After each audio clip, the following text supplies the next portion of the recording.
नमस्कार, मैं चंद्रशेखर जोशी। देवभूमि टुडे में आपका स्वागत है।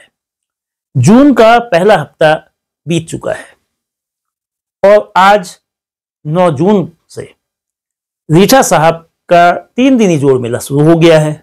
वहीं 15 जून को मां पूर्णागिरि धाम का सरकारी मेला भी संपन्न हो जाएगा।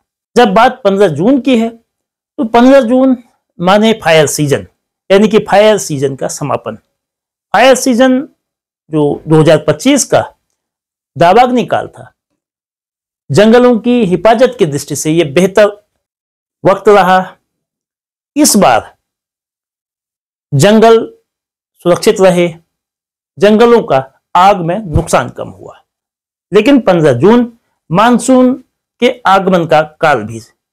पहाड़ और मैदान वाले चंपावत जिले में मानसून काल बेहद चुनौतीपूर्ण रहता है। चैलेंज सिर्फ इस बात का नहीं है कि बरसात में राष्ट्रीय राजमार्ग अनेक बार बंद होता है, संपर्क मार्ग या राष्ट्रीय राजमार्ग सहित कई सड़कें अमूमन मलबा आने से बंद रहती है। चुनौती इससे आगे की है, जनक्षति और प्रॉपर्टी लॉस। दोनों का नुकसान पिछले कई सालों से बड़े पैमाने पर हुआ है। बात पिछले साल की ही की जाए, 8 लोगों की मौत मानसून अवधि में आपदा से हुई। जनक्षति के साथ ही प्रॉपर्टी लॉस भी बड़े पैमाने पर हुआ। 61 मकान पूरी तरह ध्वस्त हो गए।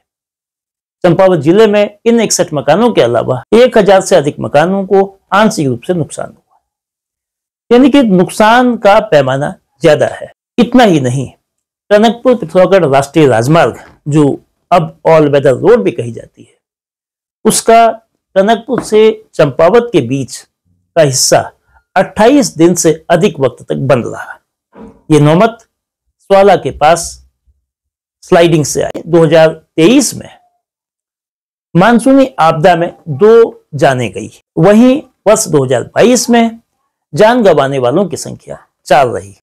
यानी कि मानसून के दौरान खतरा बड़ा है।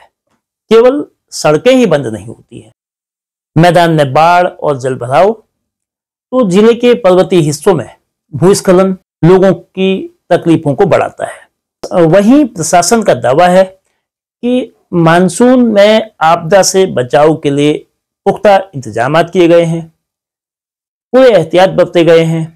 तमाम प्रशिक्षण से लेकर विभिन्न प्रकार की तैयारियां और जिम्मेदारियां अधिकारियों को सौंपी गई है, ताकि मानसून से होने वाले नुकसान को रोका जा सके या कम से कम उनको न्यूनतम स्तर पर लाया जा सके।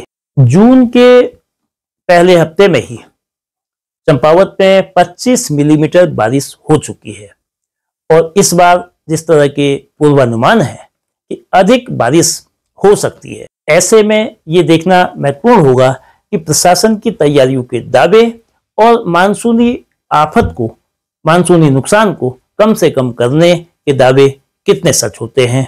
जैसे कि अभी जो वार्निंग्स आ रही हैं हमारे पास आईएमडी से भी, इस बारी का जो मॉनसून है वो समय से पहले भी आएगा और जो औसत से अधिक भी होगा।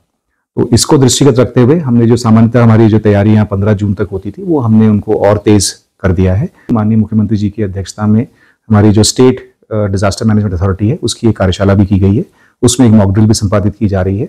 तो उसमें भी ये स्पष्ट निर्देश दिए गए हैं कि हम लोग अपनी तैयारियां जो हैं अब समय से पूर्व उसको सुनिश्चित कर लें। चंपावत जिले में मुख्यतः हमारे पास 2 चैलेंजेस रहते हैं। एक जो हमारा मैदानी क्षेत्र है टनकपुर बनबसा में, वहाँ पे कई बारी अत्यधिक वर्षा के कारण जल भराव की स्थिति बन जाती है। और दूसरा हमारे जो पहाड़ों में जो है हमारे जो बादल फटने की घटनाएं होती हैं, जिससे कि कई बारी स्लाइड्स वगैरह होते हैं या मोटर मार्ग अक्सर बंद रहते हैं। इस संबंध में जो हमारी प्रत्येक वर्ष जो हमारी मानसून की जो बाढ़ सुरक्षा योजना बनती है वो तैयार कर ली गई है इरिगेशन विभाग द्वारा। इसके अलावा जो हमारा यहाँ डिजास्टर मैनेजमेंट प्लान की तरफ से जो हमारा एक डिप्लॉयमेंट प्लान बनता है वो हम लोग उसको अंतिम चरण अभी दे रहे हैं। लगभग 80 के आसपास जो हमारी जेसीबीज होंगी वो स्ट्रेटेजिकली जो सेंसिटिव स्पॉट्स हैं वहां पर हम लोग उनको तैनात करेंगे, ताकि अगर कभी भी कोई इस तरह की मलबा आने की या कोई इस प्रकार की अगर घटना होती है तो हम तत्काल वहां पे उनको जो है ओपनिंग ऑफ कम्युनिकेशन में उनको स्थापित करेंगे। इसके अलावा जो प्रिवेंटिव वर्क्स हैं, इस बारी हमने लगभग 21 स्थान ऐसे चिन्हित किए हैं कि जहां पे मलबा जो है नदी के बीच में आ गया है, जिस कारण वो जो है या तो कृषि भूमि को या आबादी को जो है नुकसान पहुंचा रहा है। इसमें से सिर्फ 8 स्थान ऐसे हैं जहां पर राजस्व भूमि पर काम होना है और 23 स्थान ऐसे चिन्हित किए गए जहां पे वन भूमि में ये काम होने हैं। अलग अलग एजेंसीज को निर्देश दे दिए गए हैं और मुख्यतः इसमें इरिगेशन विभाग और वन विभाग जो है इसमें काम कर रहे हैं और सभी साइट्स पे काम शुरू हो चुका है। हमें उम्मीद है कि 15 जून से पूर्व हम ये रिवर ट्रेनिंग के कार्य पूर्ण रूप से संपादित कर देंगे।